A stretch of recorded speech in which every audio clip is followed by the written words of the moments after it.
Hello दोस्तों, मैं हूं अनिल यादव। स्वागत करता हूं आप सभी का अपने यूट्यूब चैनल आदर्श क्लासेस में। चलिए बढ़ते हैं क्लास की तरफ।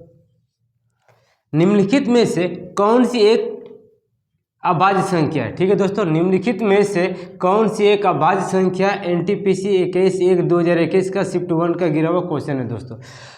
तो यहाँ बोला एक अभाज्य संख्या है, कौन सी? तो अभाज्य संख्या कहने का मतलब होता है दोस्तों जो किसी से ना कटे, सिर्फ अपने आप से कटे और एक से कटे, ऐसी संख्याओं को हम लोग अभाज्य संख्या कहते हैं।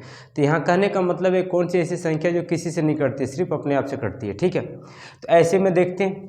अब देखिए यहाँ 81 है, तो हम लोग यहाँ तो दिखाई दे रहा है कि 9 से कट रहा है, ये 3 से भी कट रहा है, ये 11 से भी कट रहा है, और ये 1331 है, ये 11 का क्यूब है। मतलब ये भी कट रहा है, ये भी कट रहा है, ये भी कट रहा है, ये नहीं कटेगा। मतलब कि अगर अभाज्य संख्या पूछा है चारों में से, तो ये 3 कट रहा है, इसका मतलब ये नहीं कटेगा, तो इसका आंसर यही हो जाएगा। एक तरीका ये भी है बनाने का, और दूसरी तरीका क्या है कि हमको बनाना पड़ेगा। मान लीजिए अगर यहाँ पर छोटी संख्या दे दी है, जो हम जानते कि ये तो 9 से कट रहा है, ये 11 से कट रहा है, ये 11 का क्यूब है, ये भी 11 से कट रहा है, तो कैसे बनाएंगे? इसको बनाने का तरीका आपको बता देते हैं। और ऐसे तो हम लोग को दिख रहा है कि यही आंसर है, क्योंकि ये सब कट रहा है, ये नहीं कट रहा है, इसलिए आंसर यही होगा। लेकिन तरीका सीख लेते हैं कैसे बनता है। तो हम लोग पहले क्या करते हैं कि पहले जो भी संख्या है, जैसे ये है 157 है, तो हम लोग क्या करेंगे, देखेंगे ये कि ये कौन सी संख्या के वर्ग के आसपास है। ठीक है, तो देखते हैं, ये 13 का वर्ग के आसपास है, क्योंकि 13 का वर्ग जो होता है ना 169 होता है दोस्तों। ये कितना 157 है, मतलब 169 के आसपास है ये। ठीक है, अच्छा उसके बाद क्या करना है कि 13 के वर्ग के आसपास है ये। तो अब 13 तक की कौन सी संख्या अभाज्य संख्या है? जैसे अभाज्य संख्या कौन कौन सी है? 2 है, 3 है, 5 है, 7 है, 11 है और 13 है। ठीक है, तो 13 तो बहुत ज़्यादा हो गया, तो 13 तक नहीं लेना, 11 तक लेना है। तो 11 तक लेंगे। और ये देखिए कि ये 2 से कट रहा है क्या? देखिए 2 से नहीं कट रहा, क्योंकि लास्ट में विषम संख्या आती है, 2 से कटेगा ही नहीं। 3 से कटेगा कि नहीं? क्योंकि 3 से कटने के लिए अगर अंकों का योग अगर 3 से कट रहा तो 3 से पूरा कट जाएगा। तो 7, 5, 12, 12, 1, 13। देखिए 13 अंकों का योग आ रहा है जो 3 से नहीं कट रहा। 5 से भी नहीं कटेगा, क्योंकि यहाँ 2 7 है और यहाँ लास्ट में क्या 5 है, तो 5 से भागा देंगे तो ये कटेगा नहीं। 7 से भी नहीं कट रहा और 11 से भी ये नहीं कट रहा। क्यों? क्योंकि 11 कम 11 4 47, 11 से नहीं कटेगा। और 7 से भी 7 दूनी को 14, फिर 17 नहीं कटेगा। तो इसलिए जब ये किसी से नहीं कट रहा है, इसका मतलब यही एक अभाज्य संख्या है। ठीक है दोस्तों, बनाते ऐसे हैं। चलिए बढ़ते हैं अगले सवाल की तरफ। चलिए देखते हैं दोस्तों। क्वेश्चन है कि एक महल में 40 व्यक्ति रहते हैं। यदि प्रत्येक व्यक्ति अन्य सभी व्यक्तियों के साथ हाथ मिलाता है तो कुल कितनी बार हाथ मिलाएंगे? ठीक है, एनटीपीसी का गिरा हुआ क्वेश्चन है दोस्तों। ऐसे सवाल को कैसे बनाएंगे? देखिए 40 व्यक्ति है, एक दूसरे से हाथ मिलाएंगे तो कितनी बार मिलाएंगे? ऐसे सवालों को बनाते कैसे हैं? देखिए कि इसका शॉर्ट ट्रिक है दोस्तों, n-1/2। ठीक है, n-1/2। अब n क्या है? n मेरा है नंबर मतलब संख्या, जितने संख्या दी हुई क्वेश्चन में।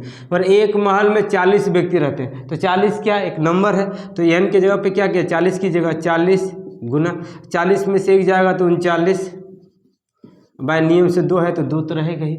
अच्छा देखिए काट देंगे, 2 से 20 गुना कर देंगे, 9 दूनी का 18 के 8 में 1 3 6 7 780 बार एक दूसरे से हाथ मिलाएंगे दोस्तों।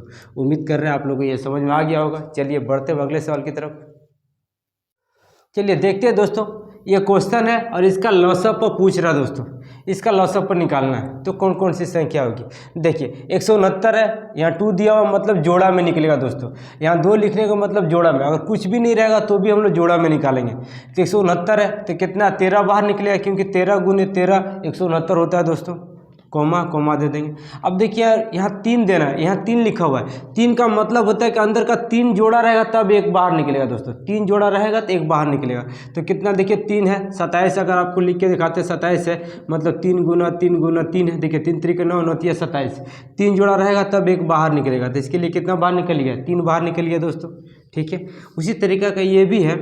यहाँ 64 है, यहाँ 3 लिखा है, 3 लिखा है मतलब कि भी 3 जोड़ा जो संख्या होगी वो बाहर निकलेगी। तो क्या होगा? 4 होगा, क्योंकि 4 गुने 4 गुने 4 4 चौके 16 16 चौके 64 होता है। तो यहाँ क्या बाहर निकला? 4 बाहर निकला, कोमा हो गया। यहाँ पर कितना देखिए 2 है, मतलब जोड़ा में निकलेगा। 144 है तो कितना बाहर निकलेगा? 12 बाहर निकलेगा।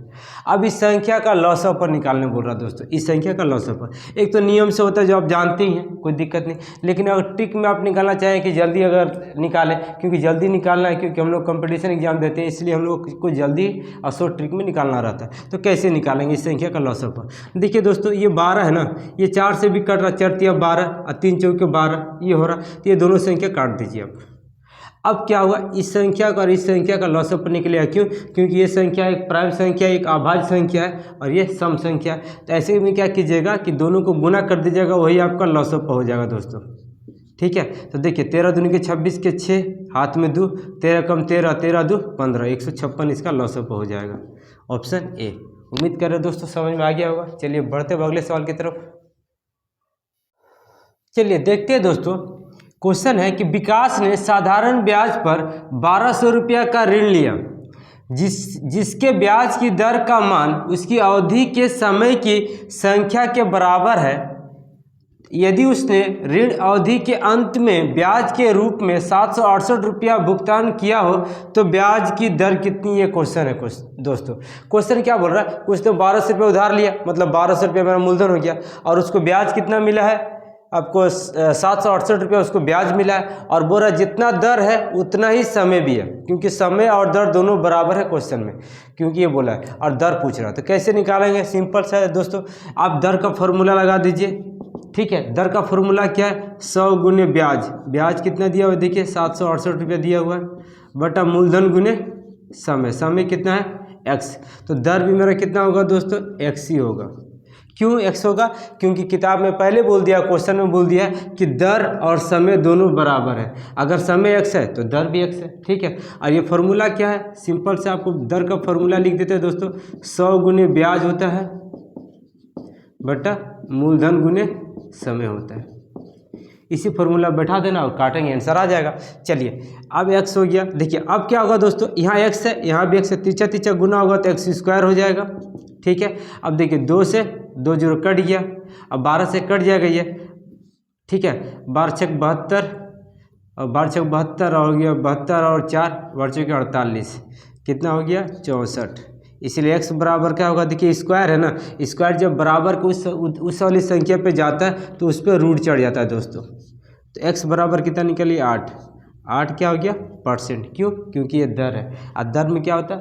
परसेंटेज लग जाता है। कितना? 8%। Option D. ठीक है दोस्तों, उम्मीद कर रहे हैं आप लोग को ये क्वेश्चन समझ में आ गया होगा। चलिए बढ़ते हैं अगले सवाल की तरफ।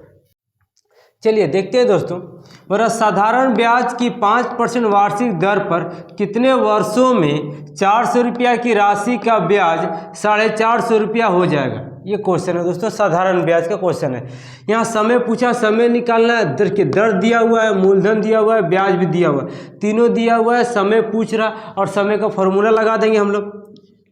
ठीक है दोस्तों, समय का फॉर्मूला होता है 100 गुने ब्याज, ब्याज मेरा कितना? 450 रुपया है, इंटू मूलधन कितना? 400, और दर मेरा कितना? 5%। ठीक है दोस्तों, देखिए समय का फॉर्मूला में बैठा, बस काटेंगे और आंसर आ जाएगा, इसमें ज़्यादा कोई दिक्कत नहीं करनी है। लेकिन फिर भी आप पूछे सर फॉर्मूला क्या, बता दीजिए। देखिए समय का फॉर्मूला होता है 100 गुने ब्याज बटा मूलधन गुने दर। ठीक है दोस्तों, 100 गुने ब्याज मूलधन गुने दर होता है समय का फॉर्मूला। अब इसी पे बैठा देंगे। देखिए 2 से 2 जीरो कट गया, 5 से काट देंगे, 5 45 जीरो। अच्छा 2 से काट देंगे, 2 से 2 और 2 से काटेंगे 45। तो देखिए 45 बटा 2, उसको काटेंगे तो कितना आ जाएगा? 22.5 वर्ष। ठीक है दोस्तों, क्योंकि समय पूछा और समय पूछा तो क्या आएगा? वर्ष आएगा। आंसर हो जाएगा 22.5, ऑप्शन बी। ठीक है दोस्तों, उम्मीद कर रहा आप लोगों को समझ में आ रहा होगा। चलिए बढ़ते हैं अगले सवाल की तरफ। चलिए देखते हैं दोस्तों, बोला यदि एक घन की भुजा 9√3 सेंटीमीटर है तो उसके विकर्ण की लंबाई क्या होगी? ये क्वेश्चन पूछ रहा है। मतलब घन का विकर्ण क्या होगा, ये क्वेश्चन पूछ रहा है दोस्तों। तो घन का विकर्ण निकालने का फॉर्मूला होता है दोस्तों, घन का विकर्ण का फॉर्मूला होता है √3 गुना भुजा। ठीक है दोस्तों, घन का विकर्ण निकालने का फॉर्मूला है, सूत्र होता है √3 गुना भुजा होता है। अब देखिए √3 तो नियम से है, ठीक है। अब गुने भुजा, भुजा देखिए किताब में दिया हुआ है, भुजा कितना है? 9√3 दोस्तों। अब देखिए 9 तो है ही, देखिए √3 और √3 गुना करेंगे ना तो 3 आ जाएगा दोस्तों। √3 और √3 को गुना करते हैं तो रूट हट जाता है, सिर्फ 3 आ जाता है, और गुना करें तो कितना आएगा, 9 तिया 27। मतलब घन का विकर्ण कितना आ गया, 27 आ गया, ऑप्शन सी। ठीक है दोस्तों। अब बोलिए सर ये 3 कहाँ से आया, देखिए √3 और √3 गुना करते हैं ना दोस्तों तो कितना आता है, 9 आता है। अब जब 9 है तो इससे कितना बाहर निकल जाएगा, 3 बाहर निकल जाएगा। इसलिए हम लोग क्या करते हैं, अगर √3 है और √3 है तो गुना करेंगे तो डायरेक्ट हम लोग 3 लिख देते हैं। क्यों, क्योंकि गुना करने से तो √9 आएगा, और फिर √9 है तो फिर से 3 बाहर निकल जाएगा, इसलिए हम लोग डायरेक्ट में 3 लिख देते हैं। और 9 कितना हो गया, 27 हो गया, आंसर होगा 27, ऑप्शन सी। ठीक है, तो चलिए बढ़ते अगले सवाल की तरफ। चलिए देखते हैं दोस्तों, 3341 और 3328 का मौसम पर ज्ञात करने बोल रहा। RRB RPF SI 13/1/2019 का गिरा हुआ क्वेश्चन है दोस्तों। तो कैसे बनाएंगे, देखिए दोस्तों इसको भाग विधि द्वारा बनाया जा सकता है, गुणनखंड विधि द्वारा ही बनाया जा सकता है। इससे काफ़ी क्या होगा, एग्जाम में काफ़ी लेट होगा। अगर शॉर्ट ट्रिक में बनाएंगे तो कैसे बनाएंगे, हम लोग क्या करेंगे, पहले इन दोनों संख्याओं का अंतर निकालेंगे दोस्तों। तो 3341 में से 3328 घटाएंगे तो अंतर कितने का होगा, 13 का आएगा। देखिए 3341 में से 3328 घटाएंगे तो कितना आएगा, 13 आएगा। क्या है, अंतर है। अब इस अंतर को देखेंगे कि ऑप्शन से किस ऑप्शन, कौन सा ऑप्शन का सबसे बड़ा से बड़ा संख्या जो है इससे कट रहा है, कौन ऑप्शन का सबसे बड़ा से बड़ा संख्या जो होगा जो इससे कटेगा वही मेरा मौसम होगा दोस्तों। तो यहाँ देखिए 13 है, 13 को कौन काट रहा, सबसे बड़ा संख्या 13 ही तो काट रहा, 13 से 13 ही कटेगा, और तो कोई संख्या कटेगा नहीं। इसलिए मेरा आंसर क्या होगा दोस्तों, 13 ही होगा। क्योंकि इसको कौन काट रहा है, 13 को कौन काट रहा है, 13 को 13 ही काटेगा, सबसे बड़ा संख्या वही है, इससे बड़ा संख्या तो हो ही नहीं सकता। तो इसलिए आंसर क्या होगा, ऑप्शन सी होगा। उम्मीद कर रहे हैं दोस्तों आपको कोई वीडियो अच्छी लगी होगी। मिलते हैं अगले वीडियो में। अगर वीडियो आपको अच्छी लगी होगी तो प्लीज़ लाइक शेयर सब्सक्राइब जरूर करें। Thank you.